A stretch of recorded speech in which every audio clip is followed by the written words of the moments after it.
Hello guys, going to do a quick demonstration on how to cut an internal scribe on some skirting. I'm going to go through first some of the tools we need. So we're going to need tenon saw, coping saw, square, sliding bevel, hammer and some pins, G-clamp, tape measure and of course a nice sharp pencil. Okay, so let's get started. Okay, first thing we're going to want to do is take your piece of skirting, push that into the corner, and then if you do have a gap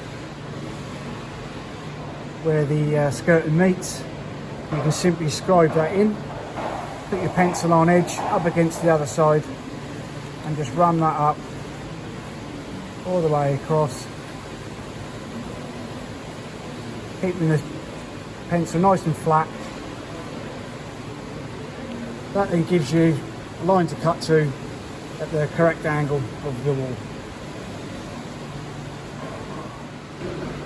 Take your skirting, put it on the edge of the bench, grab yourself a clamp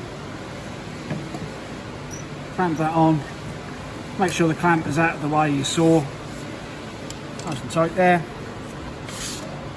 Take your saw and then you can just slowly cut up against that line.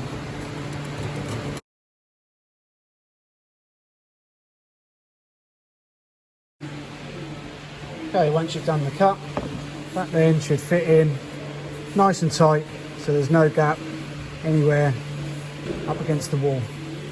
You can then mark that for length for your return cut here. So we'll mark that top here. And also you can mark along the bottom and then across this way as well. This then gives you your external angle, which you can use later on to cut your external mitre.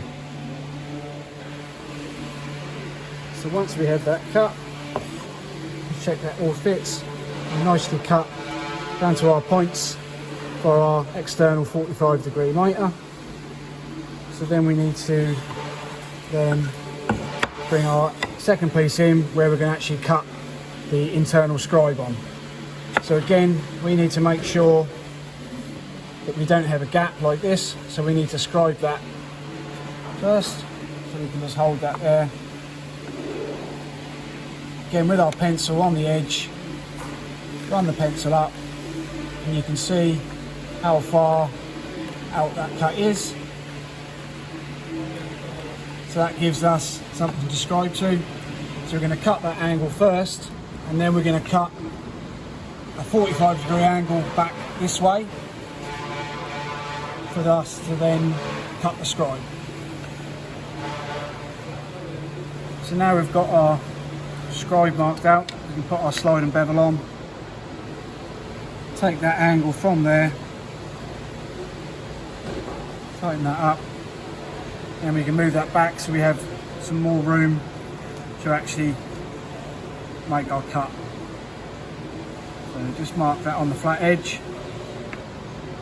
So that gives us our angle. We're then going to cut a 45-degree angle back this way. So again, we want to clamp that to the edge of our bench. Again, trying to keep the clamp out of the way. Take the coping saw and you actually want to start on the moulded end. So we're going to take the coping saw and get that right into that very top corner. Just start very slowly, just until you get the saw started. And we want to angle our coping saw so we're slightly undercutting.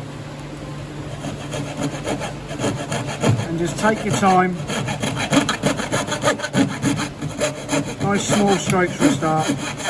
And then as you come to the corner, just slowly slope it round.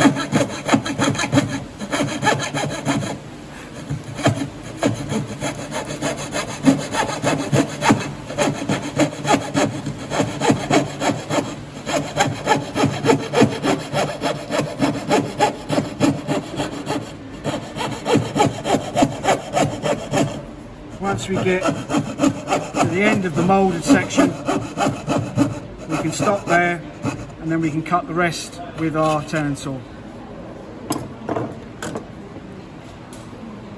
Again, slightly undercutting the face side.